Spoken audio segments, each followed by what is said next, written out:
is new knowledge. And I'm very happy to have an amazing group of speakers, most of them much more accomplished than me. And I will start sequentially. So Arijit is a dear friend from NRS Medical College, Kolkata. He is a consultant at the Shai hospitals now.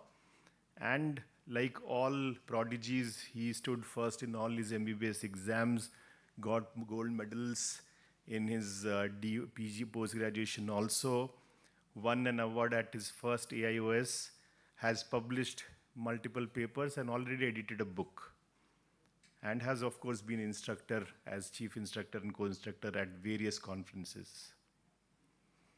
I am very glad to have Monisha, who has traveled far from Singapore and shares a part of my alumnus CMC Vellore, and I'm happy to see my teachers from Shell also being present here.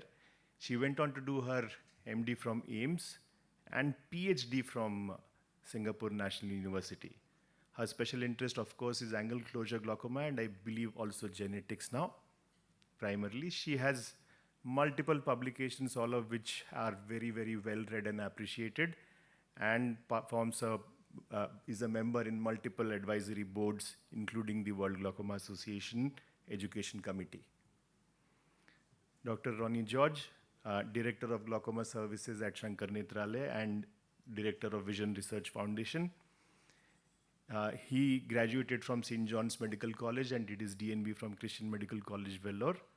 He has multiple publications, research, lectures, research papers, chapters, and many, many awards. If I start counting them, right from his post-graduation to his consultancy, there will be no end.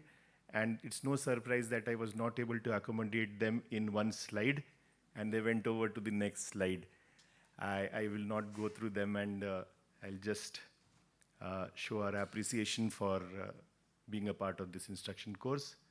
Appreciation also for Dr. Sirisha Senthil, faculty and head at the Glaucoma VST Glaucoma Center, LV Prasad Eye Institute. She did her MS Ophthalmology from Arvind Eye Hospital and has an FRCS degree, and has multiple papers, awards, through various meetings and conferences. I will not go through them, but what we know her for is amazing patient care and path-breaking research. Her special interest lies in refractory adult and pediatric glaucomas, especially secondary glaucomas, and is one of the pioneers for glaucoma drainage implants, and has special interest in genetics of inherited childhood glaucoma. I am Siddharth Dikshit. I also am from LV Prasad Eye Institute and did my DO from Shell, and will be talking on one of my topics of interest, angle closure. Have picked up some things luckily on my journey up to here. With this, I announce the instruction course open. I would like to invite Dr. Arijit Mitra for the first talk and to take over for the next 20 minutes while I jump over to another instruction course and come back. Can I have the slides, please?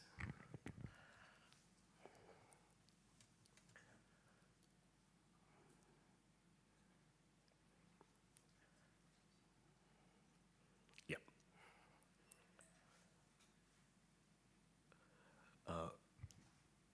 So good afternoon, everybody. So my talk is consciously conservative YAG-PI and iridoplasty, something that we routinely do and something that probably we're gonna be doing. So I'll just start off with this particular slide, which sums up that PACD is a dynamic disease. It's not something that is static. So this has been known right from the very beginning. Dr. Ravi Thomas has published a number of articles on this, and Ramanjeet ma'am has summed it up in her synopsis. So the progression of PACS to PAC over 5 years is around 22%. PAC to PAC OHT is about 38.7%, and PAC OHT to PACG is around 30.7%. So there is a lot of progression, and this is true for cohorts all over the world. So it may be very less, like 1.6% progression noted in a Mongolian cohort by Yip et al., to as high as 35% seen in Eskimos. But there's no doubt that there is progression. Now, if you do a Google AI search or you search Grok, everybody's going to tell you that for a primary angle closure suspect, prophylactic LPI is definitely a treatment modality. And if you search all the journals, including this guest editorial by Krishnadas sir, it tells us that for high risk PACS cases, you have to do a LPI. So there's no doubt that PI is the way to go forward. Now, Siddharth asked me to, just go into the basics of it. So definitely before a PI, you need to install pilocarpine, either 1 or 2 drops at 15-minute intervals. To prevent the IOP spike, you can use either systemic acetazolamide or some people prefer a topical brimonidine, 1 hour prior to and 1 drop immediately after a PI. If the cornea is edematous, you can use either topical glycerine, although I've never used it. IV mannitol, definitely yes, or oral hyperosmotic agents. Me personally, I always use a lens, and we've learned this from our PG days that they keep the lids open, they stabilize the eye, they focus the laser beam, provides magnification, and act as a heat sink. So definitely there's this thing about magnification. And number 2 is power density is increased 2.5x.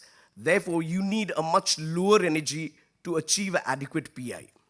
Now, this is a question which everybody has on their minds as to what is the ideal location. Now, we know from very previously published studies and very old studies that, the completely covered LPIs have the least visual disturbances.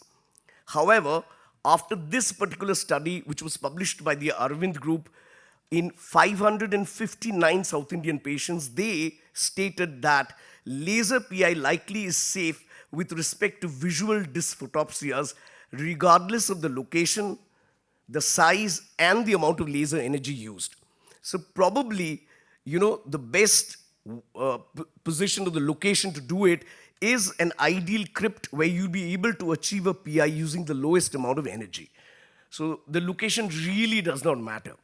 Now, once you do a PI, is it quantifiable? Can you see a quantifiable change? Now, it's very clear. I've quoted some of the latest studies. This one in 2022 using the Cassia 2, where the authors found that the LPI widens the anterior chamber angle in PACS, especially in the superior quadrant around the iridotomy hole. And not just that particular study, but this one using the DRI OCT Triton from Topcon. So there are these 2 basic things which happen. A, there is an improvement in all the angle parameters, the AOD, ARA, TISA, etc. And there is a change in the iris contour. So these are the 2 things which are very important, which you achieve after a PI. Now let's move on to this very important topic is it cost effective? So again, I've quoted 2 very recent studies published in 2024. One is by Fujita et al., the other by Rotham and Gibbons, both of which state that prophylactic LPI is cost effective across a spectrum of ages. So definitely it's a cost effective procedure. Now, is there a possibility of having a closed angle after LPI? And the answer to that is yes. It's not something new that we know. Dr. Ravi Thomas et al. In 1999, they said in their study, they found 23% of the eyes, they did not respond to an LPI. Even the ZAP, they stated that angle width of the treated eyes increased markedly after LPI, remained stable for 6 months, and then decreased significantly by 18 months. So again, like I said, PACD is a dynamic disease. So you're going to keep on following these patients. Not every one of them is going to react the same way. And this study from the Liwan eye study by Wong et al., they stated that some ITC, iridotrabecular contact, was found in 59% of the eyes, even with the patent PI. So progression with an LPI is going to occur because, like I said, it is a dynamic disease. And this study by Mani sir stated that in their study, it was a hospital-based study, 28% progressed to PAC. So these PACS cases, even after an LPI, 28% progressed. Now 4 patients had passed adjacent to the PI site. So if you leave them out, 21% progressed. So that's a lot of progression. So who are these patients? Who are the patients who are likely to progress and what should you look for? So older the age, higher the IOP at presentation, shallower the chamber angles, and narrower the peripheral angles, more likely these cases are going to progress. And if we're looking for parameters, the lens position, the cases having more anteriorly placed lenses, axial length, eyes with shorter axial length are likely to progress. Iris area, those with larger iris area, which means a smaller loss in area after dilatation. So the iris, imagine the iris as a sponge. So when a pupil dilates, the sponge should lose area and volume. If it does not, more likely these patients are going to go into a pupillary block. The lens thickness, that's also a predictive factor. So increased lens thickness and decreased anterior chamber angles. So if you want clinical parameters, those are the ones. If you want parameters like these which are quantifiable, these are the ones which you should look out for. Now, what did the ZAP trial say? So ZAP trial initially, it created a lot of stir because it stated that 44 LPIs need to be performed to prevent one single case of PAC. And 126 LPIs needed to be performed to prevent a single case of PACG. So is it an overkill? But if you look at the ZAP 14 years down the line, it still states that LPI significantly reduces the risk of PAC occurrence in PACS eyes by 2/3. So prophylactic LPI should be done primarily in high-risk population. That is, those patients who have a higher baseline IOP, those who have an IOP change after a dark room prone provocation test, those with shallow limbal anterior chamber depth and central anterior chamber depth. So high-risk cases definitely need to do a PI. But then there is an elephant in the room, and the elephant in the room is plateau iris.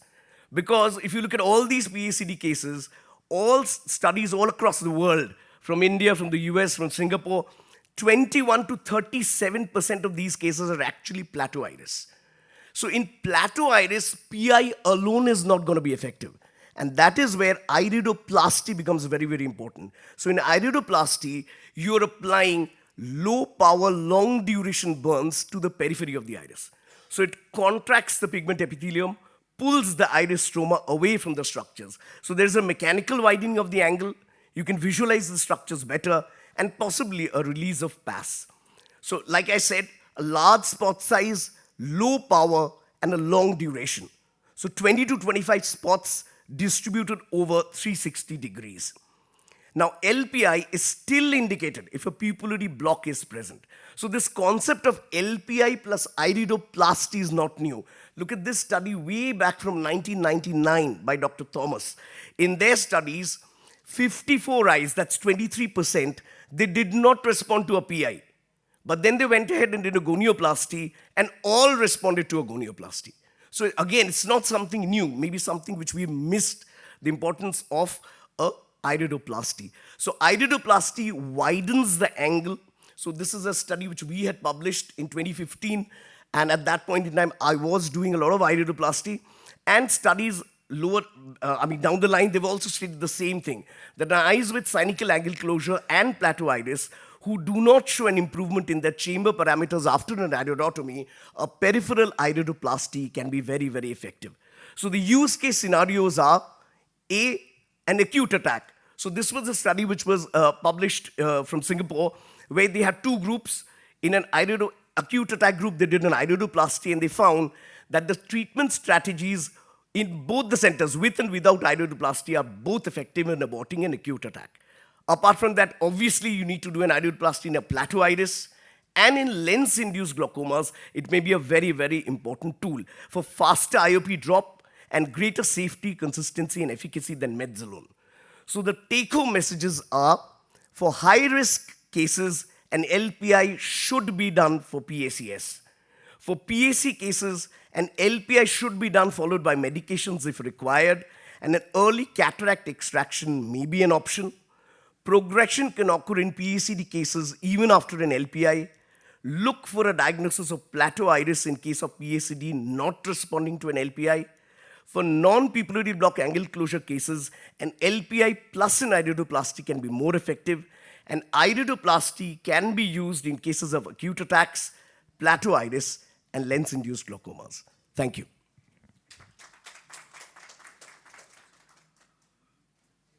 So, any questions? It's a hugely controversial topic, especially post-ZAP. So, pre-ZAP era and post-ZAP era, very different. So, post-ZAP, I mean, a lot of people have said, I think we should not be doing iridoplasty. I've quoted Krishnadas sir's article, also a guest editorial. So, I think the message that should go out is you should do a PI. And if possible, go ahead with an iridoplasty. Any questions from anybody?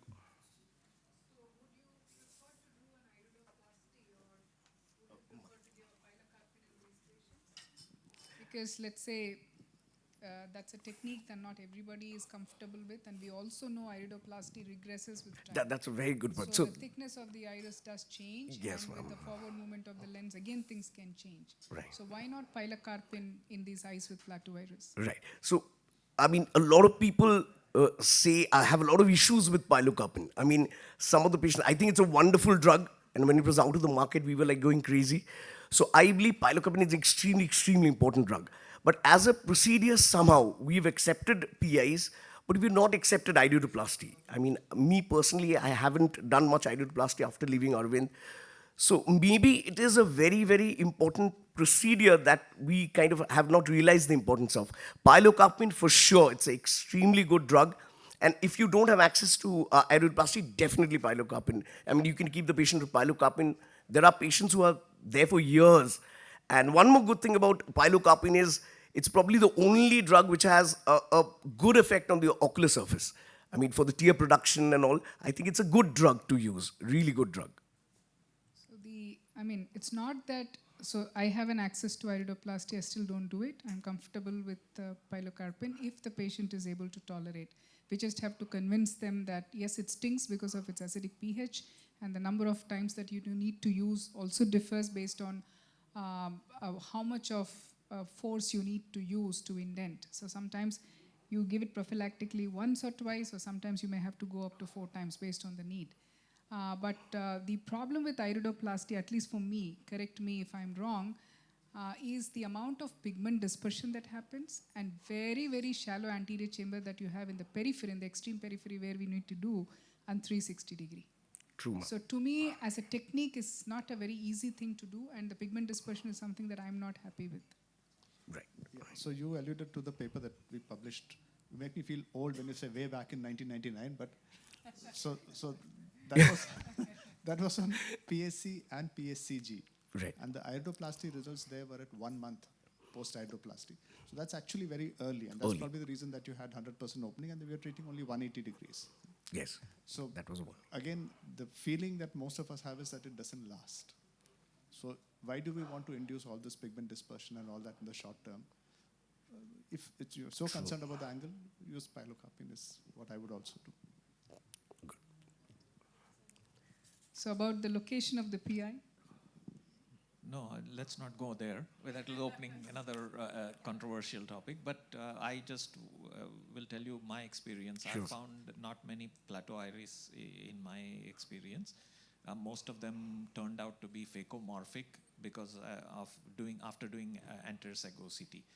What I found is that exactly the experience Shirisha and Ronnie have. That is, I did pyridoplasty. Then 5 years later, I needed to repeat that. And then again 5 years later, then I said enough. And I started pilocarpine.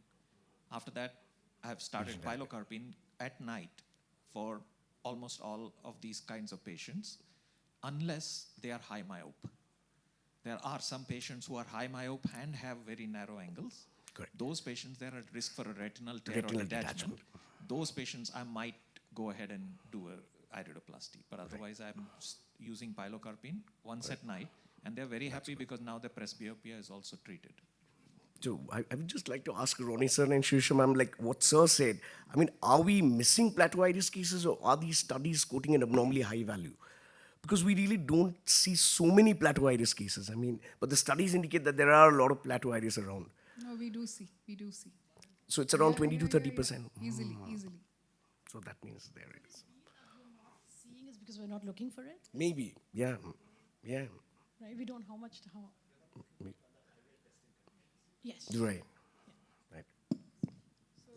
for the benefit of all the audience here, so post PI management, if when you said, when you call them back a week later or 2 weeks later, whenever they come back, apart from checking the intraocular pressure, we definitely need to gonio them. Gonio. And then under ideal conditions and understand what is happening in the angle. Sometimes it's very nice to see the entire angle is opened up. Sometimes 2 quadrants are opened up, 2 quadrants are still occludable. Sometimes all 4 quadrants are occludable. So we need to gonio them, and then that has to repeat on a regular basis. Call them back.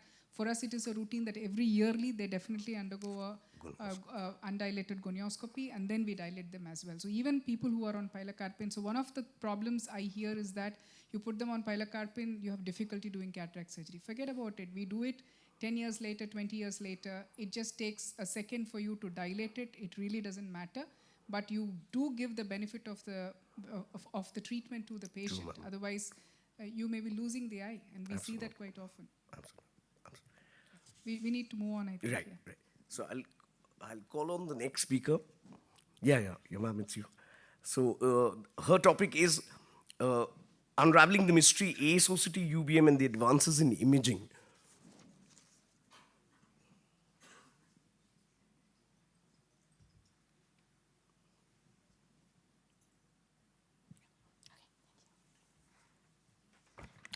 Thank you. Siddharth is not here, but I'd like to thank him for inviting me for this instruction course. So this is a huge topic to cover. So I'll be talking about the insights that we've learned from anterior segment imaging, AIOS2025 and UBM, and very briefly on some advances. So as we know, angle closure is a complex heterogeneous disease, which is primarily a disease of the anterior segment. And established risk factors for angle closure include shallower anterior chamber depth, axial length, and increased lens thickness. However, studies have also shown that angle closure is not fully explained by these known risk factors. So with the advances in imaging technologies such as the AIOS2025 and UBM, we are now able not only to visualize the anterior segment, but to also perform quantitative measurements of the different anterior segment structures. And this has helped us to better understand the mechanisms for angle closure and to detect them, and also helped us identify novel risk factors for angle closure. So I'll go through these very briefly. So based on the AIGS consensus statement, AIGS is the Association of International Glaucoma Society consensus statement, angle closure mechanism is characterized as being being caused due to forces acting at 4 anatomical levels. Level 1 is at the level of the iris and pupil, that's pupil block. And level 2 onwards is forces acting behind the iris, which means that in this case, the difference between AIOS2025 and UBM is that UBM allows imaging of the structures behind the iris. So in terms of UBM, I'll be talking about plateau iris and retroreticular, that's uveal effusion. So plateau iris configuration, this is, so the difference between plateau iris configuration, plateau iris syndrome is very similar findings, except that the findings, plateau iris syndrome is the same, similar findings in an eye with a patent iridotomy. So this is diagnosed, plateau iris configuration is diagnosed gonioscopically as the presence of occludable angles with a flat iris plane and centrally relatively deep anterior chamber. And the hallmark of diagnosis, gonioscopic diagnosis, is the presence of a double hump sign. However, I'll talk of the imaging modalities for identifying plateau iris on UBM. And as I said, because the reason for the plateau iris is because of forces acting behind the iris.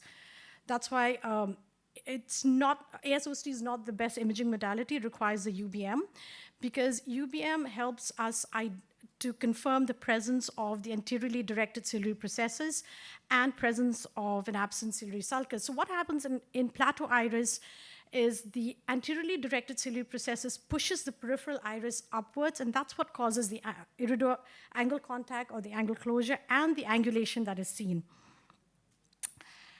And of course, pseudoplateau iris are due to abnormal pathology of the ciliary body, such as cysts or tumors. Now, I think Arjit has touched upon plateau iris. I'll just talk about a bit of the epidemiology because it is been found across different ethnic groups, be it Western population in Singapore and as well as in Indian populations, that studies indicate that about 20 to 30% of patients with primary angle closure have plateau iris after an iridotomy. And the risk factors include a female preponderance, hyperopia, younger patients, and those with a positive family history. And this was a paper where we looked at not just the overall prevalence or proportion of plateau iris in angle closure, but across different disease severity. And we found that there was a significantly greater proportion of plateau iris in patients with severe PACG compared to the early moderate PACG.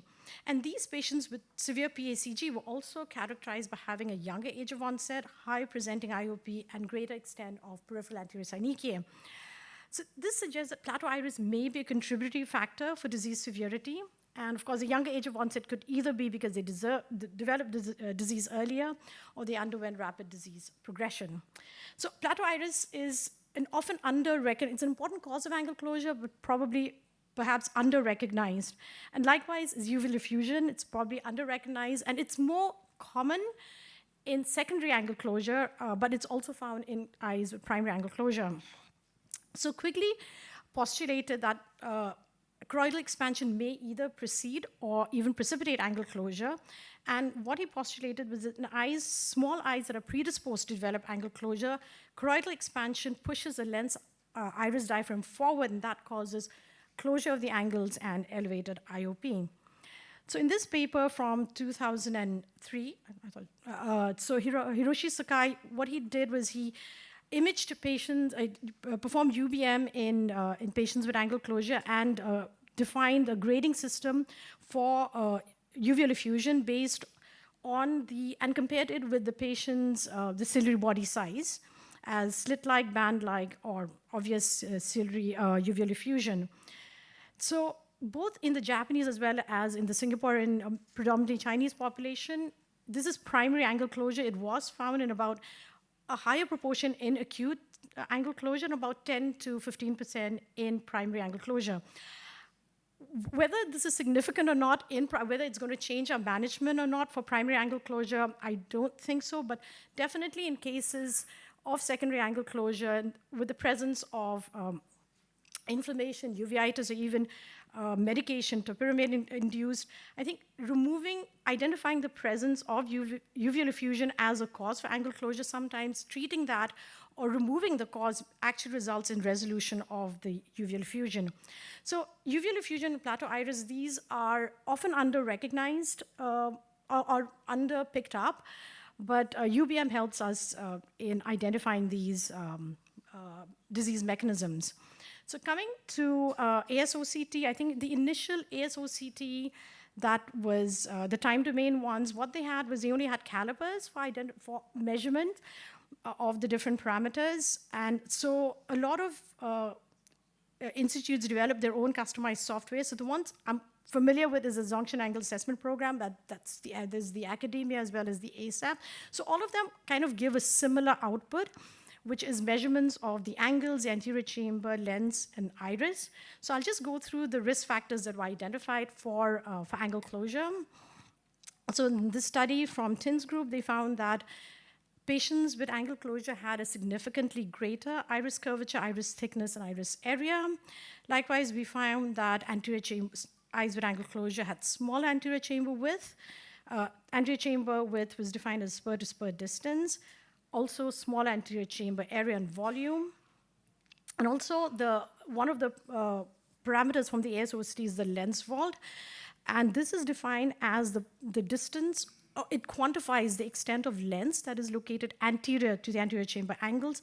And it's been found to be a better marker for assessing the role of the lens in angle closure. I'll speak more about this in the next session and the next talk on the lens. So these imaging-based, not just risk factors, also mechanisms have shown that angle closure is not a homogeneous disease and that the anatomical risk factors may be different in different individuals. And several groups have actually looked at whether there are subgroups of angle closure based on anatomical factors. And using the different ASOCT-derived parameters and cluster analysis, most of the groups actually have found that angle closure can be categorized either to two or three clusters, predominantly having either a lens component, an iris, or an intermediate group. And so following this, what Kyungrim's group in South Korea have done is they actually look at the outcome of LPI, predominantly angle widening, based on the cluster analysis using quantitative subgrouping, as well as another study looking at qualitative, subjectively classifying the different presumed mechanisms of angle closure. And what they found was that different presumed mechanisms actually behave differently. For example, those with, due to a pupil block, had wider opening, plateau iris, smaller opening, as well as thicker iris had a much smaller opening compared to the ones with pupil block. However, this is just based on the treatment, the LPI alone, and more studies are actually required to see if there are the effect of other treatment modalities in order to identify what is the optimum management strategy based on presumed mechanisms. Now, coming very briefly on recent advances, well, not very recent. So this slide shows the evolution of the AIOS-OCT from time domain, spectrum domain, and now we have the swept source OCT. Cassia has been around for a while, and now the Anterion from 2019. So this provides, these two imaging modalities allow the capture of 360-degree circumferential capture of the images. So so what the Cassia does is it captures 128 sections across 360 degrees in about 2 seconds. So the Cassia has an inbuilt software for measurement of the iridotrabecular contact, or the ITC index, which gives a measurement of the extent of angle closure as a percentage. And the new Cassia 2 has an inbuilt image analysis software called the STAR 360, and unlike the other AIOS-OCT, which only provides measurement of the lens vault, this also gives measurements of the lens curvature and the entire lens thickness. And now in the last couple of years, there's been an explosion of papers looking at AI and machine learning, deep learning on automated detection of angle closure. I'll not go through them, but I can direct you to this paper that it's recently published in PRER last year, where we provided, it looks at a comprehensive evaluation of the different AI algorithms and methodologies for angle closure detection and evaluation. And this is something new, the iris OCT angiography. I don't think there's been any papers published yet, but something to look forward to, perhaps in the near future, where we may have some functional mechanisms of the iris as a mechanism for angle closure. So in summary, AIOS-OCT, both anterior segment imaging have provided not just an objective method to assess the angles, but also shown us that angle closure is not a homogeneous disease.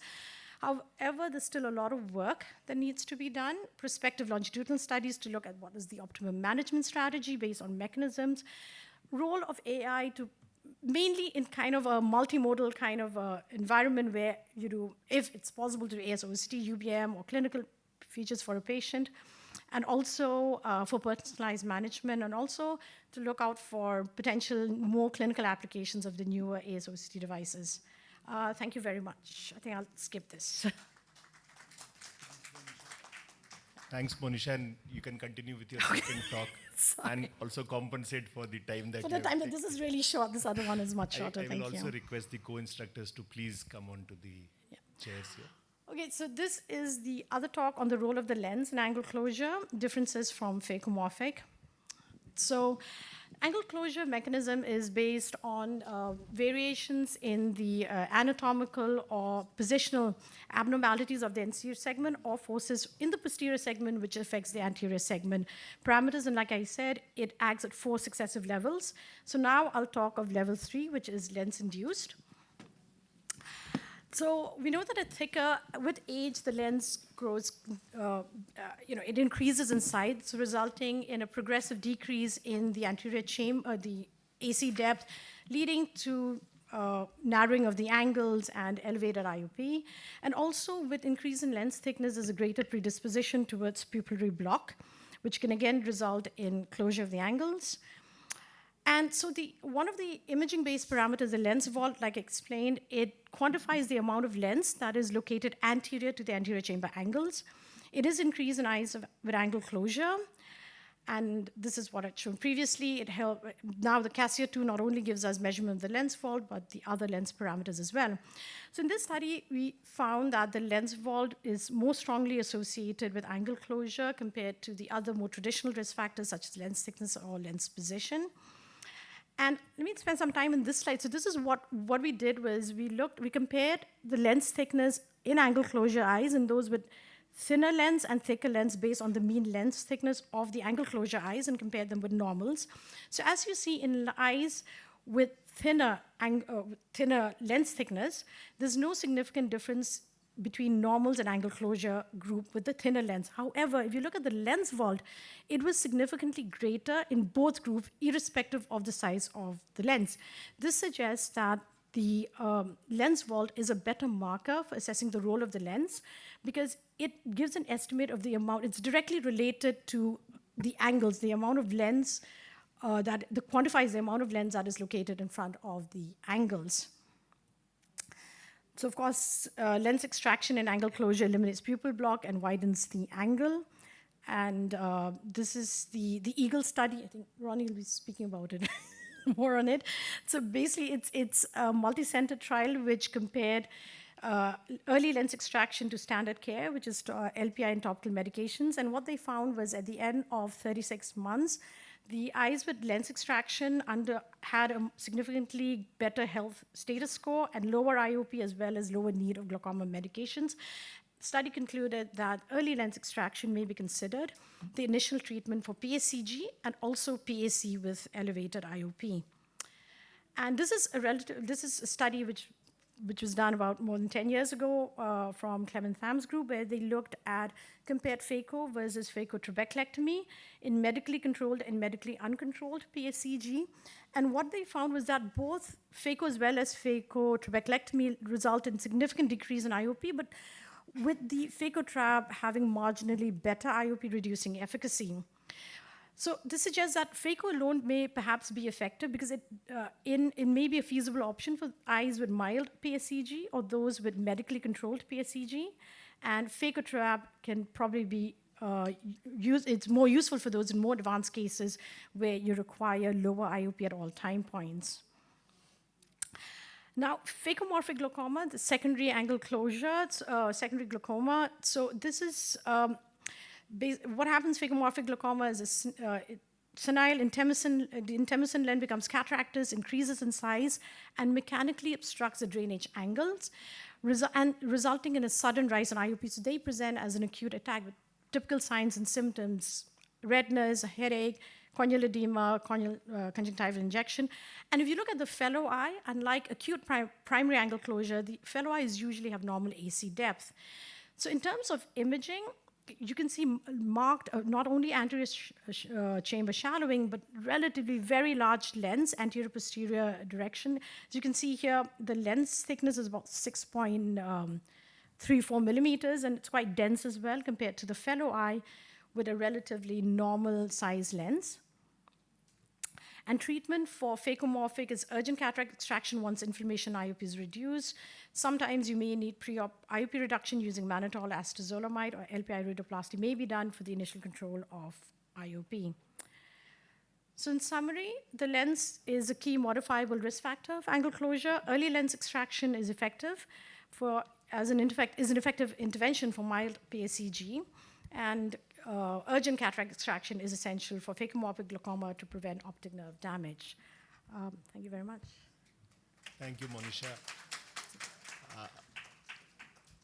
Before you leave, I have a question. This is something that I put to my fellows very often, that if there is identical presentation of both acute primary angle closure and phacomorphic glaucoma, so according to what you said, the only difference is the largeness of the cataract or the lens.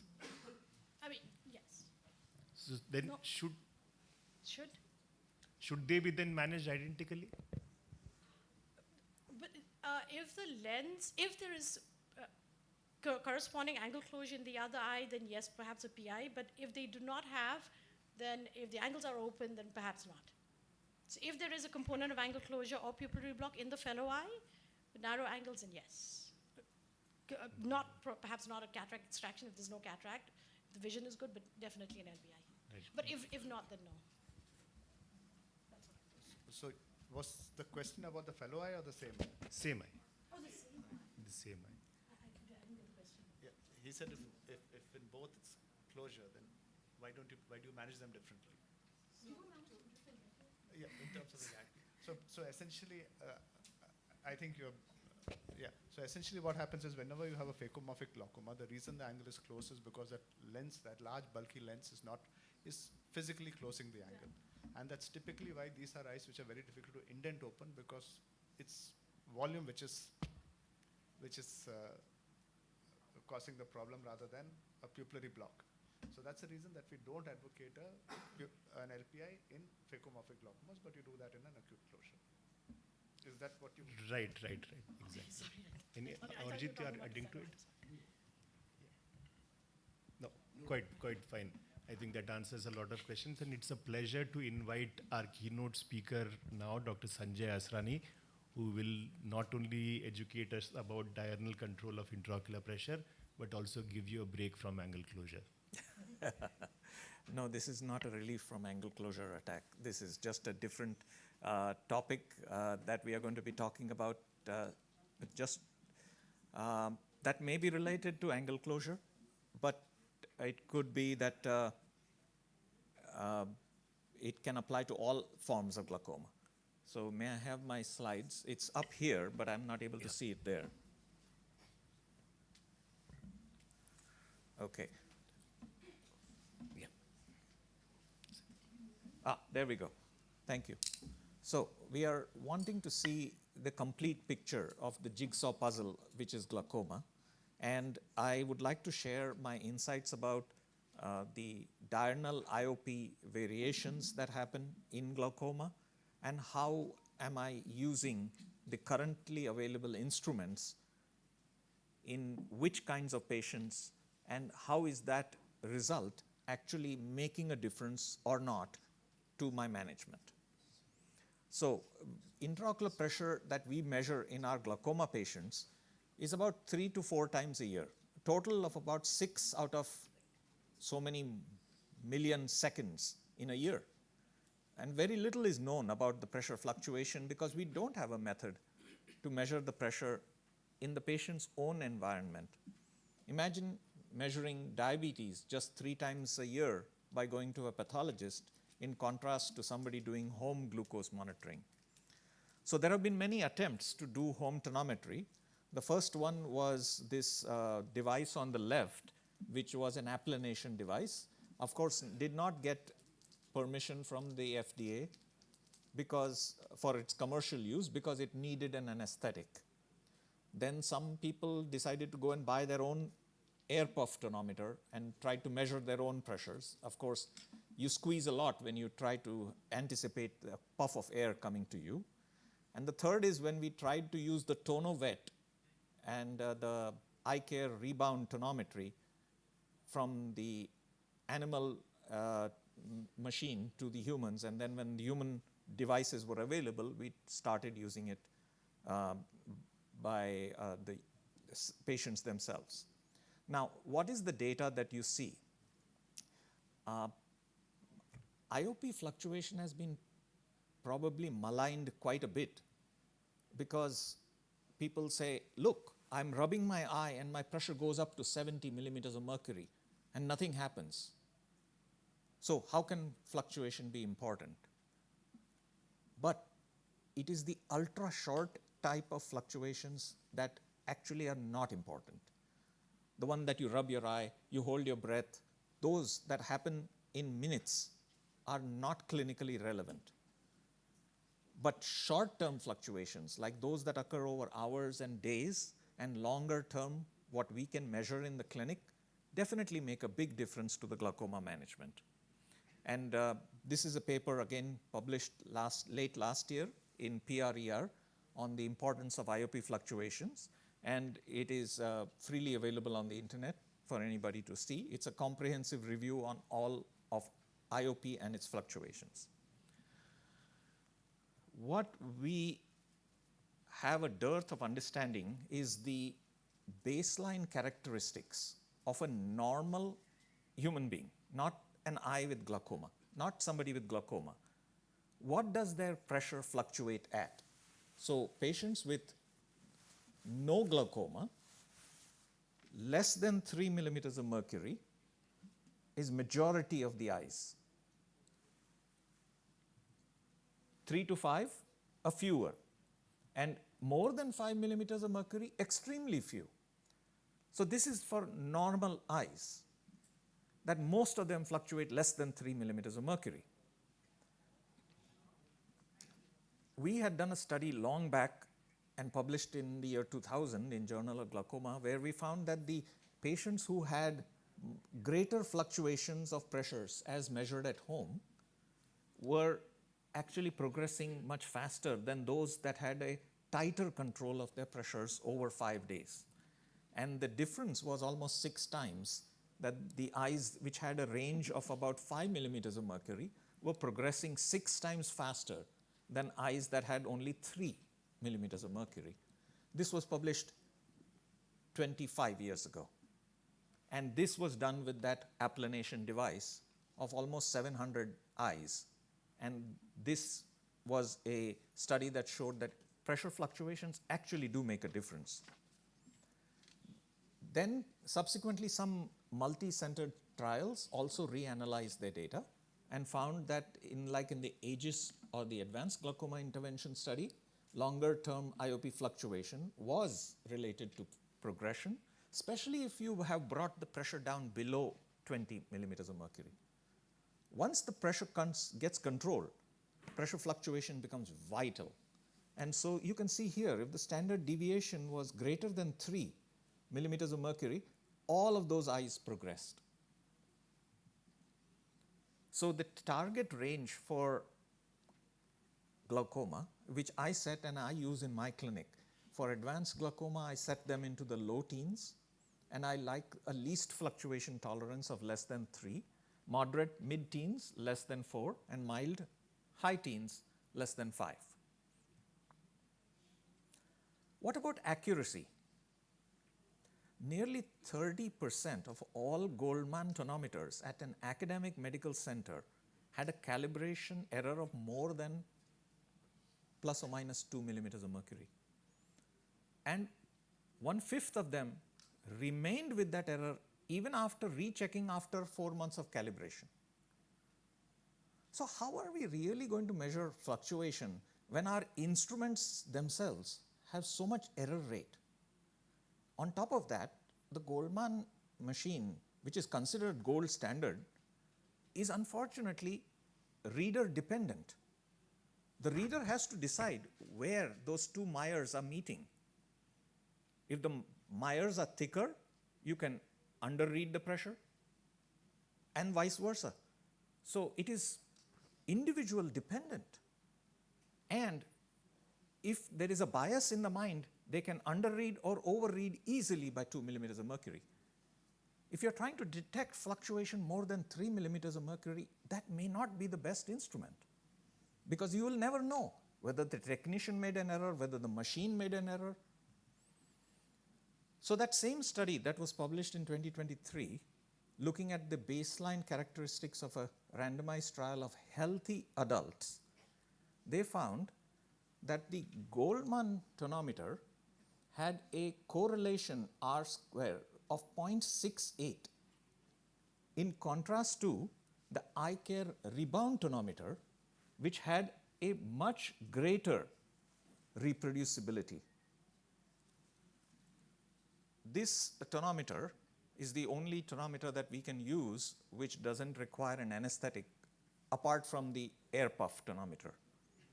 This tonometer, thankfully, is agnostic to which individual is using it, because it gives you an average of 6 readings. Secondly, the patient is not straining into the slit lamp when somebody is measuring this thing. This tonometer has some downsides. It should not be used in patients whose corneal thicknesses are greater than 600 microns. Any thicker cornea will cause this rebound tonometer to measure excessively high, and you'll get unnecessarily concerned. So we use it for eyes that have normal pachymetry or lower pachymetry because it doesn't matter which technician is going to use it. Secondly, I've had this tonometer now for over 20 years and I have not needed to calibrate it. That is what I need to be able to detect fluctuation.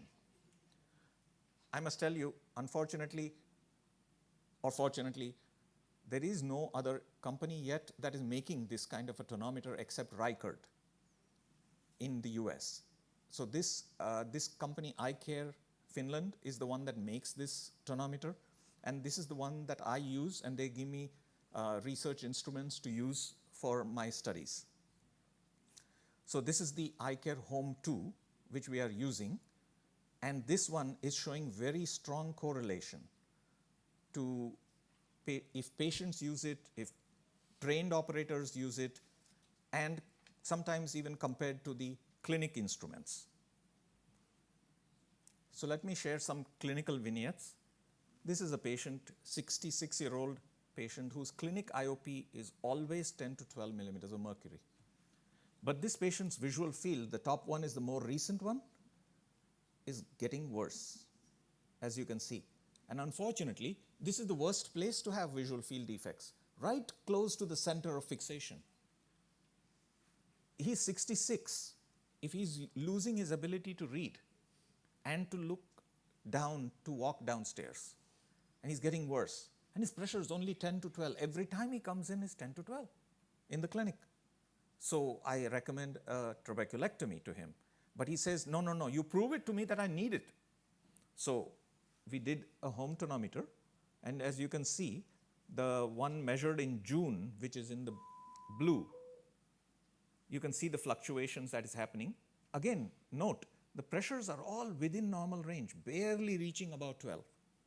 But look at how the fluctuations are happening. And now, after trabeculectomy, you can see how the pressure fluctuations has decreased significantly. But he was not convinced because he was normal tension glaucoma patient. You know, they never get convinced, right? They're always skeptical. He said, but maybe because I stopped drinking coffee. That's why my pressure fluctuation went down. How do you know that it is the surgery? So we said, okay, let's do the other eye. And so we did the other eye. And the other eye pressure fluctuation has stayed the same from June till January. Only then did he get convinced to undergo trabeculectomy in the other eye too. And he wanted to see the difference, you know, in the right eye after trab and the left eye before trab. This is the left eye before trab and this is the right eye after trab. This is a 42-year-old male with headaches, narrow angles, convinced that the headaches are coming from raised pressure. This patient insisted that he has narrow angle glaucoma that is happening. And I said, okay, we'll do a laser iridotomy, and your headaches will not go because your headaches are not coming from narrow angles. They're coming from dry eye. But he wasn't convinced. We saw the OCT was not changing over time. He bought himself a home tonometer just to prove me wrong and showed me that indeed his pressures are reaching 26 and 32. Look at all these spikes. He said, see, doc, I told you, I'm getting pressure spikes. That's why I'm getting these headaches. You need to treat me for high eye pressure. Is anybody able to notice what's wrong in this? The next slide will show you. Look at what time all these spikes are occurring. Between 4 a.m. and 8 a.m. There is no spike after 8 a.m. He is doing the waking IOP spike measurement. He would get up in the middle of the night, immediately reach for the tonometer and measure the pressure. Everybody's pressure goes up as soon as you wake up. It comes down after 15 minutes. So if he's going to measure, this is all false. This is not real, true rise in pressure. So I had to tell him, stop measuring after 15, 20 minutes and don't wake up in the middle of the night. So he's still stable after many years.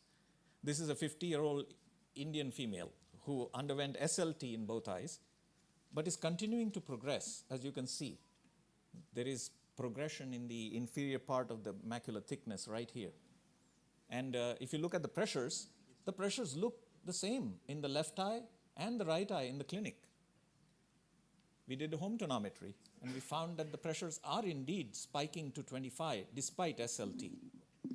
And therefore, we were able to treat this patient because we found that the standard deviation was 2.7. This is another patient, sorry. This one is a monocular patient, 59-year-old. He has lost his other eye to high myopia, detachment. Okay, last 2 slides, thank you. But we needed to convince ourselves that he is getting worse because of pressure fluctuations. And indeed, this was able to convince us. And this is another patient that shows you the exact opposite. Patient's visual field got worse. Pressures in the clinic, stable, normal. Patient has diabetes, hypertension, so there is very low risk of low pressure glaucoma. We did home tonometry.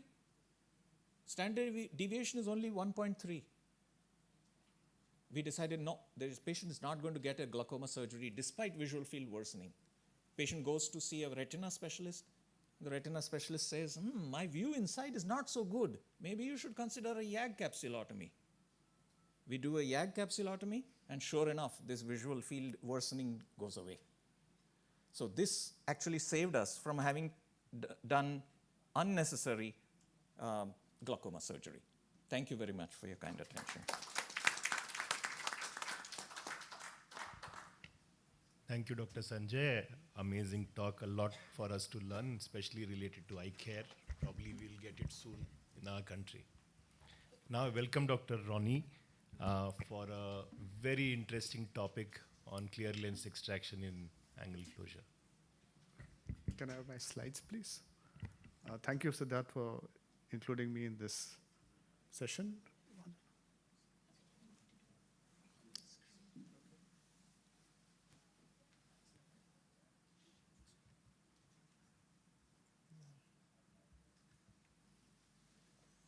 Yeah, so there'll be a little bit of overlap with what Monisha spoke about, but this is something which is of interest to most of us. And I'll just try to walk you through how does a lens contribute to angle closure disease and what's a rationale for clear lens extraction, and maybe speak a little bit about what the evidence is in this regard today. So when we looked at our population-based study, we looked at about 2,000 odd patients and looked at their biometry. And we divided them into 10 equal groups based on increasing axial length, AC depth, and lens thickness. And this is what we found with axial length. And this is what you would expect to see, that the shortest eyes have the greatest risk of angle closure. Almost 70% of them had some form of angle closure disease. But as was alluded earlier, myopia does not mean that you are not at any risk. Even among the myopes, you had a small proportion who had some form of angle closure disease.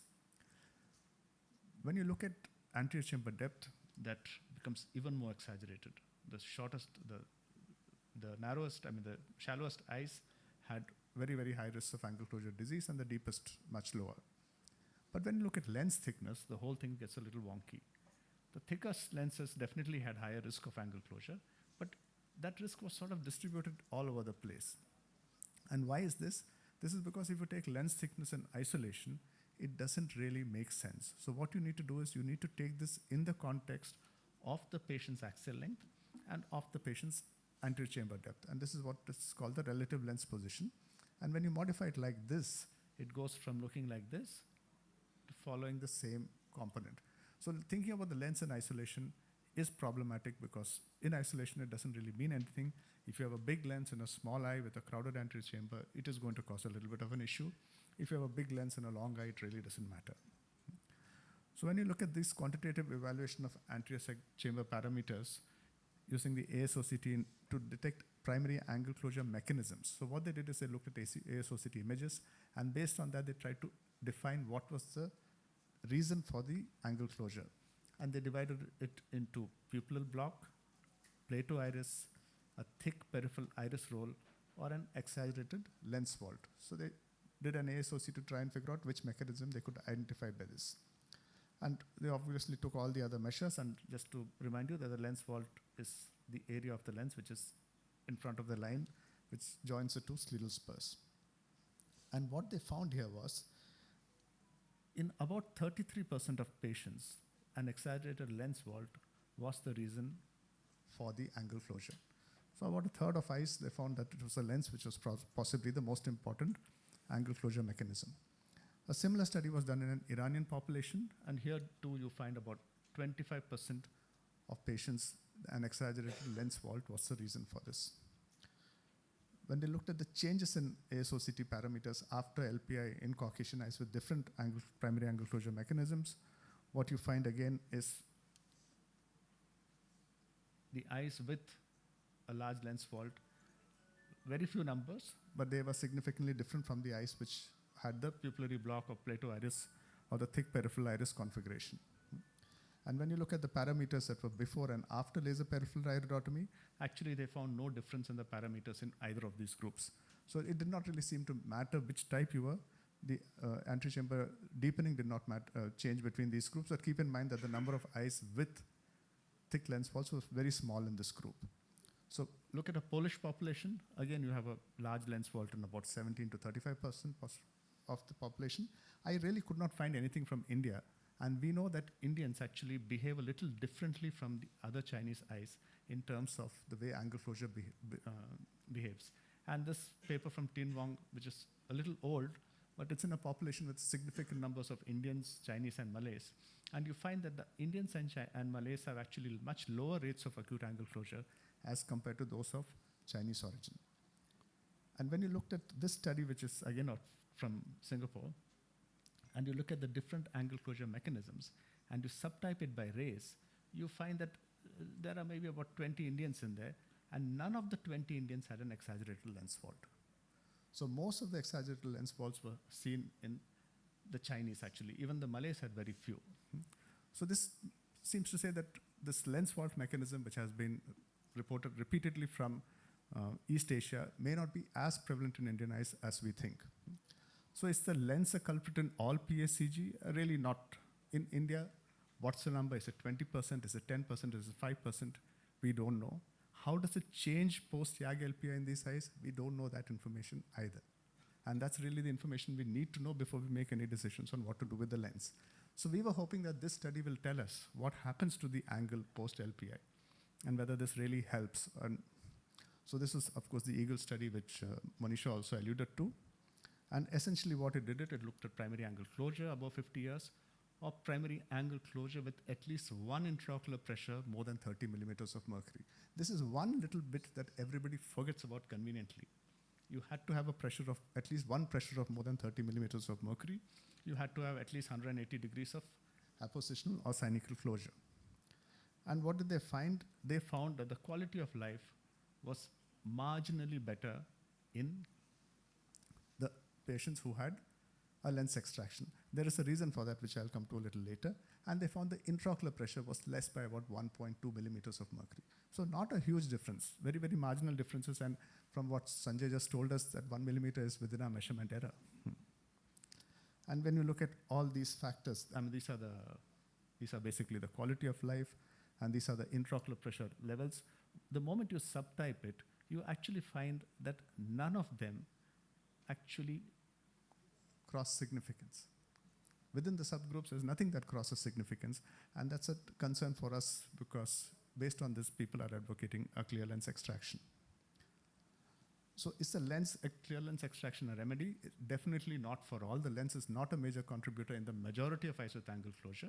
It may have a role in a small number of eyes after a YAG PI. If you have persistent narrow angles, if you have increasing sin K in spite of a YAG PI, and you have uncontrolled intraocular pressure, in which case you might want to combine it with a glaucoma procedure just to reduce the risk of aqueous misdirection in the postoperative period. But this number of eyes is fairly small.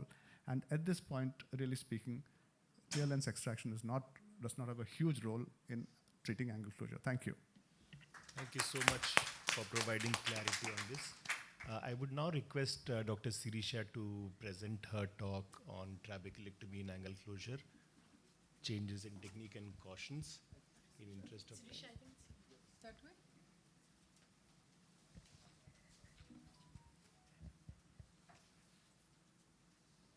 So people may be wondering why is anybody even talking about trabeculectomy and angle closure.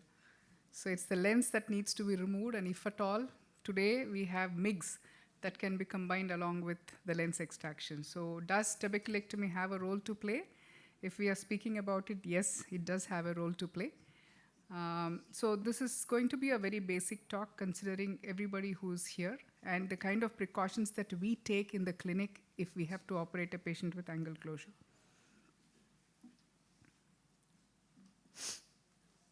Yeah. So you go to the morning session and take it.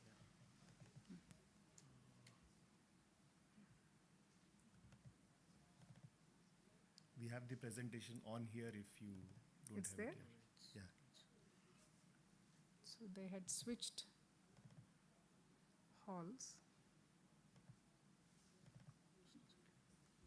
Oh, it's a different presentation here. So morning ka afternoon ko morning kuch to kiya.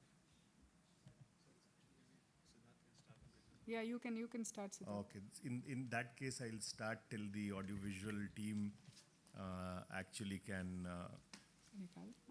come up with a solution. Can I have this podium connected to the screen, please?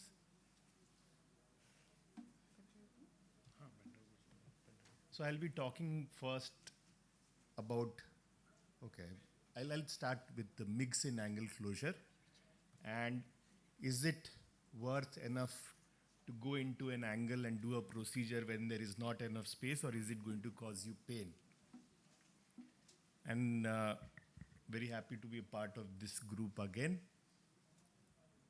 Now, what are the challenges in performing a MIGS when you have a close or a narrow angle?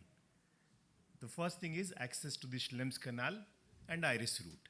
And it will really depend on the extent of synechia that you have and the lens vault and the largeness of the lens, whether it can actually access the angle at all or not. The nature of the iris that we Indians have is different from that of the white population. I know of people who don't do peripheral iridectomies with their traps and are quite comfortable with it. They don't get blocked. I had one of those surgeons come to India from Canada, and first 5 of her trabeculectomies that she did without a PI, they all got blocked. So we have different iris. And very likely if you go and touch this iris for goniosynochialisis or any manipulation, you're likely to end up with much more inflammation and chances of having a pus forming in the Schlemm's canal that you have opened. A large population of our angle closures are plateau iris, and there doing a goniosynochialisis may not be enough to reduce the apposition and subsequent synechia formation. Now, Dr. Asrani is looking with frowned eyes at me, and I'm a little scared presenting about MIGS and MIGS, especially in angle closure, while he's in the audience. But I'll tell you something, that there is a systematic review that has come up, and I believe it has come up just for me. And if you had read this, you would have not come to listen to this talk. The good part of this review is that they have included studies only which had at least 12 months of follow-up. And of the studies that they have included, 3 are randomized controlled trials. Now, what did this meta-analysis find? They found that phacoemulsification, when combined with MIGS, led to an intraocular pressure reduction of around 10 millimeters of mercury and two medications overall at the end of at least 12 months of follow-up. All the MIGS did well, but if you can look at the graph, GAT probably did better than goniectomies, which did better than eye stents. Now let us look individually at the 2 RCTs. Now this is an RCT which you see the names involved will tell you that it has a very wide spectrum of populations, largely in the Southeast Asian population and centers. And they not only took up phacoemulsification, but randomized between phacotrabs and phacogoniectomy, and had 65 and 59 eyes assigned to each group, large number of which followed up till the end. They also gave you the intent to treat as well as the per protocol analysis, and both of these show that the intraocular pressure at 12 months and the complete and qualified success in both these groups were not different from each other. So the phacogoniectomy did as well as the phacotrabeculectomy in their study. The same thing is reflected in these graphs when you look at the intraocular pressures and the number of medications that these eyes are on. This group from Egypt published a very nice paper with more than 90% success of GATT, and they did a randomized controlled trial where they divided patients and assigned 36 and 38 eyes to phaco-GATT and phacoemulsification. And what did they find? At the end of their follow-up period, phaco-GATT did much better than phaco alone, and the success rate was 95% versus 87%, and the number of people or eyes which were off meds was significantly different in the two groups at 75% and 42% at the end of 1 year follow-up. Our experience is not evidence because it is not published, but I'll just share it on how this is fared. I will skip the videos, but you can see that this is an eye with uveitic glaucoma or superimposed on angle closure where I'm doing a syneculisis. This is an eye where a KDB is being performed. So just presenting the data which we are working on, 48 eyes of 41 patients, 40 of which were PSCGs, followed up for at least 6 months. Success was defined as intraocular pressures of 21 millimeters of mercury or less, along with at least 20% of reduction, along with reduction of at least 2 AGM. So it's a very strict definition in terms of looking at success of MIGS. 3 of these eyes underwent MIGS alone. Most of them were combined with phacoemulsification. 23 of these 48 eyes had a follow-up of 1 year or more, and 95.8% eyes met the criteria for success. Intraocular pressure, the mean intraocular pressure, the standard deviation is a little higher, dropped from around 23 to around 13. Medications from 4 to 1, and 85% of eyes had intraocular pressure less than 16, with 65% of them being less than 14. 23 eyes of the 48 were free of medications, though 2 eyes needed further glaucoma surgeries. At the end, in my opinion, and it's only my opinion, one has to consider that if you want to do a MIGS in these eyes, you have to look at the degree of PAS, whether there is plateau iris or not. Contribution of lens is very important and is always better if you're going to do a surgery to combine it with phacoemulsification. Always look at the extent of disc damage, because if the intraocular pressure is in low teens, you are not going to most likely get it, or definitely not going to get it over many years, and you are likely to end up in mid-teens. There is promise as far as Schlemm's canal procedures are concerned, like stripping and goniotomy. Minimally invasive bleb surgery, we have to wait and watch. Combining with phacoemulsification is a very good idea. And whereas the Schlemm's canal implants are concerned, like iStent and Hydrus, I would be very conservative in recommending them. And of course, opinion and RCTs are invited.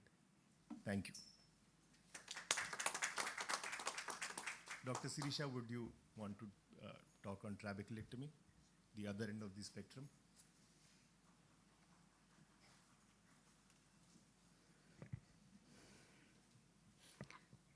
Yeah, so like what we saw, primary angle closure glaucoma is a spectrum, and then you start from thinking about whether the iridotomy is sufficient, one needs to do a pilocarpine or iridoplasty for plateau iris, or is the lens contributing and hence you need to remove the lens, or there are multiple components and you really cannot differentiate them and this patient has high intraocular pressure, now you need to operate. Do you go ahead and do a trabeculectomy or a combined procedure? If combined, is it with combination with trabeculectomy or with MIGS? So there are various options available, and I think time will tell us, the evidence will tell us what happens. So it is more common in our population, and I think we need to definitely embrace all the techniques that are available. So surgery is indicated. I think like all glaucoma surgeons, we will definitely agree that we don't want to go ahead and operate unless the patient needs it or deserves it. Surgery is only indicated only when there is a threat to vision due to an elevated IOP, and that has a greater risk compared to your risk of surgery. Because in angle closure glaucoma, if somebody says, I have no problem, I go ahead and do a cataract surgery. I met somebody who said IOPs were 50 and the iris was very thick. I didn't do a PI. I went ahead and did a cataract surgery, and after that, pressures were controlled very well. You should be really, really brave to do that. And I would be very scared to touch these eyes. Even when the pressures are in their late 20s, I'll be very scared to touch these eyes. So we need to make sure that pre-operatively, we need to bring down the pressures very well. So indications, pre-operative preparation, anesthesia, intraoperative challenges and modifications, and post-operative care. I think each one of them should be emphasized, and we need to pay attention to them. Target pressures, I think this is something that we all need to understand, that while less than 21 is okay, none of us will be happy having a pressures of 20 or 21 for somebody with an advanced damage and less than 10-degree field. So the definition and the cutoffs will differ based on the amount of damage that you have, and we need to be careful about it. Definite indications, I think I don't have to go into those details. One situation where we need to be more comfortable in offering trabeculectomy to our patients, even if they have the earliest of cataract, you would want to combine. So that's something that we need to remember.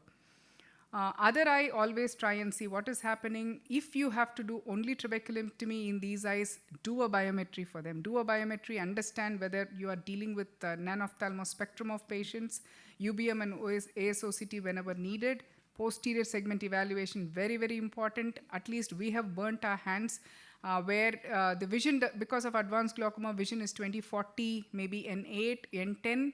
We don't really worry and understand as to why that patient has a vision of N8 and N10 with a 20/40 vision. Because in glaucoma, you know that central vision doesn't really go down and you have a 10-degree or a 15-degree field.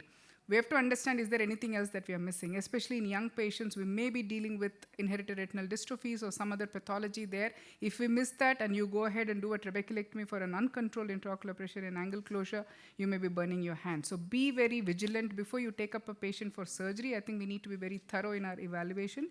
Good preoperative control, extremely important. Intraocular pressure has to be brought down medically, whether you give Diamox, give mannitol, give oral glycerol, whatever you need to do, bring down the intraocular pressure prior to doing the surgery, and also be careful about patients being on anticoagulants.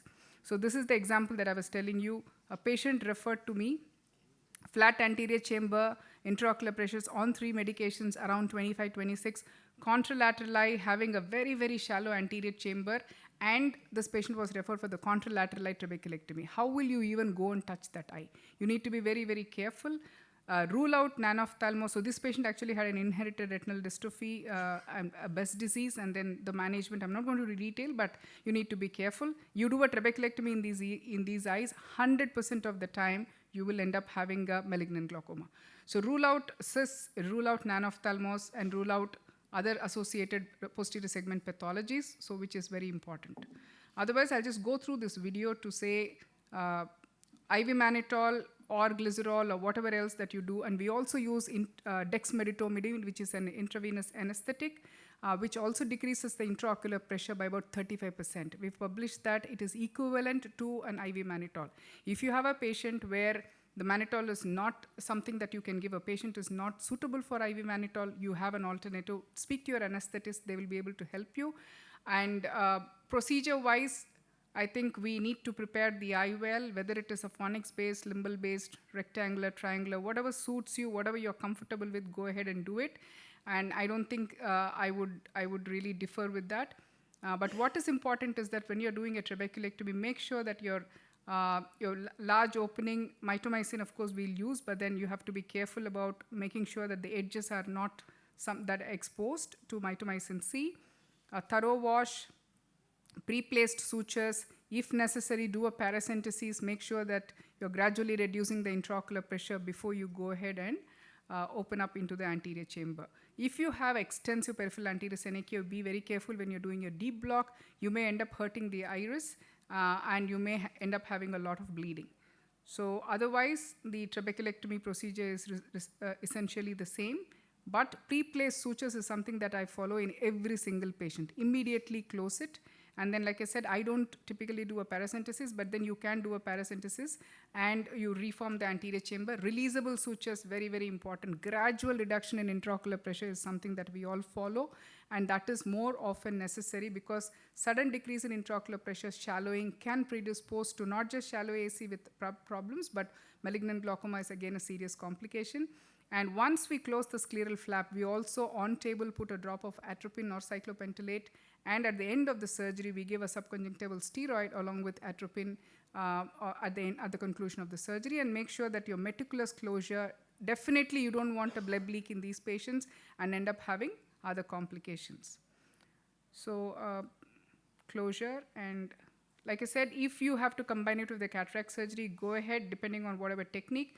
This was intraoperative aqueous misdirection, where we went ahead and did an anterior approach IZHV, iridectomy and an IZHV. I do it in an opposite quadrant and not on the same side. I also do this in those patients where a contralateral eye has had a malignant glaucoma.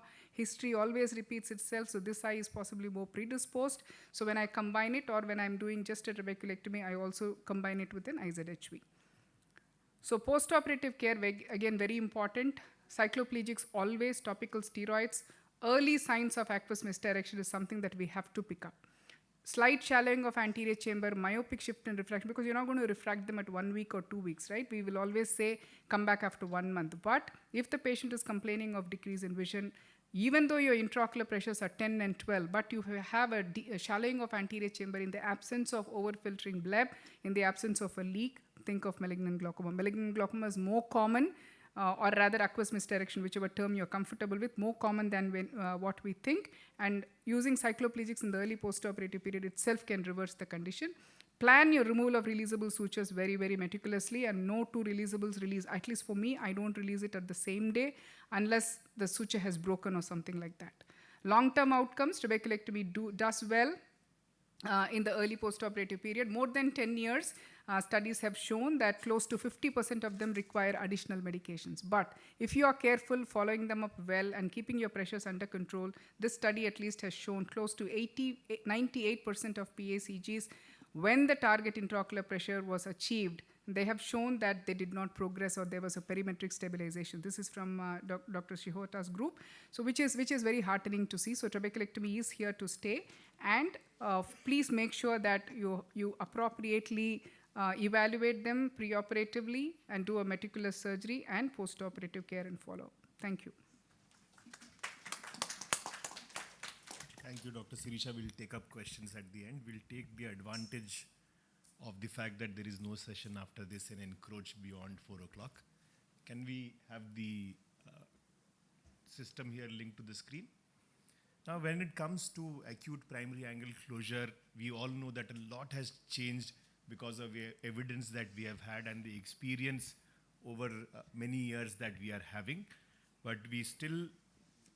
Why did you close the presentation? And we fall into either a group which has not caught up and still manages acute angle closure the same way it was being managed 15 years back, or a group who wants to take out the lens as soon as they see any kind of angle closure. The truth probably lies somewhere in between. Now, it's very important to understand that every patient who has closed angles and presents to you with a pressure of 60 is not acute primary angle closure. The definition insists on the suddenness of the onset of the symptoms along with the signs that you typically see in a patient with acute angle closure, which are listed here. The initial management of acute angle closure is very, very important, and it is important to suppress the aqueous production, dehydrate the vitreous body using glycerol or mannitol, constrict the pupil, open up the angles using pilocarpine, as well as reduce inflammation using steroids. Now, this is very basic, but we will be surprised to see how not all these 4 components are addressed in most of the patients who come to you. There is no doubt in my mind, and I'm quite sure everyone present here, that the laser iridotomy is the first critical step in the management of a patient with acute primary angle closure, and this cannot be skipped. Now, while it is challenging, using a few tips like reducing the intraocular pressure as much as you can, using the green light on the slit lamp to enable you see the aiming beam, which are red in color, a little better, and performing a PI, not necessarily in the most peripheral part, but just beyond the mid-periphery where the pupillary block is happening, and at a site where the pupil is most constricted, can help you perform a PI in patients with even acute angle closure. If you fail the first time, don't hurry and go another PI. Go to do another PI, just wait, use steroids, use medications to control the intraocular pressure as much as you can. Maybe try a few days later. But if you go on doing PI after PI, you may end up worsening the situation. If you fail, then these options are iridoplasty, which can be done even through a hazy cornea, and a surgical iridectomy. What about an uncontrolled acute primary angle closure after a PI? Now, I believe, and our experience has been, that it's very, very important to differentiate between these two entities, where you have an acute and chronic angle closure versus where the angle closure has precipitated from a PACS or a PAC, which I would like to just call acute PAC de novo. Now, for acute PAC de novo, it's very important to look at lens vault, as has been stressed earlier, but most of these probably will respond to a cataract surgery. Now, what is the evidence in favor of cataract surgery? There are many retrospective studies which have shown that the patients with acute primary angle closure respond very well to just cataract extraction. But if you look at the case selection criteria, you will realize that these are patients who have very mild variety of acute angle closure, intraocular pressure becoming less than 30 after just a few hours. This means they are of a milder variety. What about randomized controlled trials? Now, there are two randomized controlled trials, and both these trials did not randomize patients into performing a laser PI and a phacoemulsification without a PI directly. And you see that the eyes with phacoemulsification have performed better, though the complications of phacoemulsifications that you see are a little higher than what you would expect in a standard phacoemulsification. Now, this is our experience, my experience. So, this is a very small number of eyes, but if you see, these are eyes which had intraocular pressure raised on multiple medications and had a surgery in acute stage, and they all improved, but some of them are on medications. What happens when you do a cataract extraction many weeks to months later? So it is very clear that whenever you take out the lens, it's not necessary to do it in the acute phase if you can control it during that time. You can pass on the benefits of the cataract extraction, and they all will get a very good intraocular pressure control. And you see, none of these patients are on medications after cataract surgery performed months to years later. What happens when you do a trabeculectomy for uncontrolled acute primary angle closure? Well, Rashmi published this, and when we analyzed this small number of eyes, we realized that the success rate, when you compare it between eyes of group A, which have uncontrolled intraocular pressure, versus group B, which had controlled intraocular pressure, was much lower, and they had much higher rate of complications. So performing a trabeculectomy when the intraocular pressure is uncontrolled may not be the best idea for this group of population. Now, I already spoke of one differential, though there is lack of definitive evidence on this, but if you perform only a cataract surgery in a patient who has significant disc damage or has acute and chronic PAC, you are likely to end up with poor intraocular pressure control and higher complications like aqueous misdirection and choroidal detachment. Now, there is one differential we have found in our study where the patients present exactly similar to that of acute PAC is patients with anterior lens subluxation. Now, it can be picked up clinically, but if you want to look at biometry, look at the difference between the right and left eye. normal anterior chamber in the right eye with a thick lens, whereas very shallow anterior chamber with a thinner lens. Now this is nothing but an anterior subluxation in the left eye which is causing the closure and is presenting very similar to acute PAC. In conclusion, a mixture of both evidence and opinion, the diagnosis on the basis of the acuteness and intensity of symptoms is a must. Very important to adequately control intraocular pressure with initial management before you do a PI. That will enhance your success of PI. And a laser iridotomy is a must. It will reduce the chances of complications in your phacoemulsification. De novo acute PAC phacoemulsification benefits, but the benefit is not lost by delaying the surgery. And trabeculectomy in uncontrolled APAC, the role is questionable. If you have acute and chronic PACG, doing a combined may be a better idea than doing just a phaco. And do not forget, acute subluxation, anterior subluxation of lens can very often present in a very similar way. Thank you. I would like to invite questions if you have for the panelists present here. Siddharth, I wanted to ask a question to you so regarding that chronic during the COVID time, where travel restrictions were there and all sorts of restrictions. I have done 7 or 8 patients with chronic angle closure glaucoma with visually significant cataract with sudden rise in intraocular pressure. They came in the 30s, mid-30s, and I just did cataract surgery for them, phacoemulsification, clear corneal, told the patients that the patient cannot come for regular follow-up, the kind of intense follow-up that you do. All those 8 patients are doing extremely well. The pressure has come down. None of them, many of these patients, even from 2 medications, have come down to 1 medication. So I think, so these patients where the eyes are very deep set, hard cataract, and congested eye, who have been on treatment for a long period of time, it is a good idea to just give a trial of, a clear corneal phacoemulsification. And if it doesn't come down, then trap. So I have not done trap for any of these patients. Then I looked up the literature.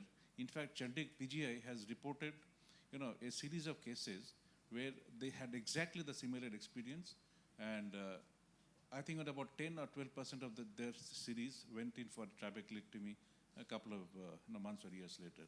So I think this is a point that I wanted to communicate to the audience that angle closure glaucoma with cataract extraction alone can help. Without a PI? No, they had already PI. PI was already done, but then Right. For some reason maybe the lens was becoming thicker and the PI had was not adequate for whatever reason. They lost a follow-up and they started coming back during the COVID time, one by one. 8 patients in about 6 months' time. And then this is what... Definitely, but a very important caveat is who is doing the cataract surgery. If you are doing versus I am doing, the results are bound to be different. I'm just joking, but what you are saying is absolutely correct. So if done carefully, in an expert's hand, the cataract surgery alone does very well in these eyes. Just that the chances of having complications is a little higher. But if you are very confident enough and skilled as Sir is, then you can definitely do a cataract surgery and give a trial, as you mentioned. My point is complications would be higher if you combine with the trabeculectomy. These are deep set eyes, hard cataract, small people, iris hooks. So you want to do a trab also that time. Surgery as such becomes difficult, more time consuming, and post-op follow-up, of course, could not be done those days. Yeah. So this is what... Right. This is exactly very similar to what Manisha showed when Clement Tham's study came up in terms of uncontrolled PACGs. So it would be a question of pressures are in the 30s on 2 medications. Then I would really hesitate a little bit to do only a cataract, especially if the disc is compromised. But if the pressures, like you said, most of those patients were on a single combination or 2 drugs, and they're not really sky high, discs are not too bad, a cataract alone is a good option, especially when the angles are not completely open. Absolutely. Yes.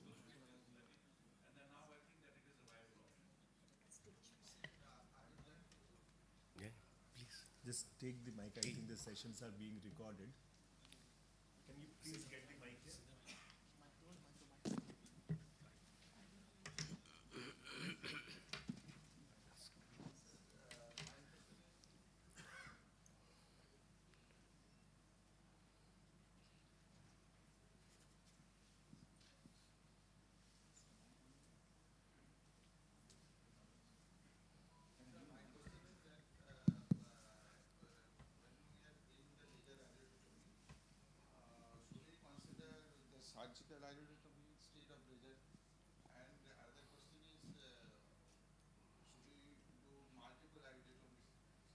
No, multiple iridotomy is definitely not required, and surgical should be considered. Yeah. Right. So, except maybe in uveitic glaucomas and cases which are referred from the retina department post retinal surgeries, I would do a single PI. For uveitic glaucomas, yes, there can be these loculated spaces, so you can go for a 4-quadrant PI. Apart from that, I think one PI is One adequate PI. Right, I think Dr. Ronnie has to go to the AGM, and we will just wrap up here. We can continue informally after the session. We will just get together for a group photograph. Sure. Dr. Sanjay, please.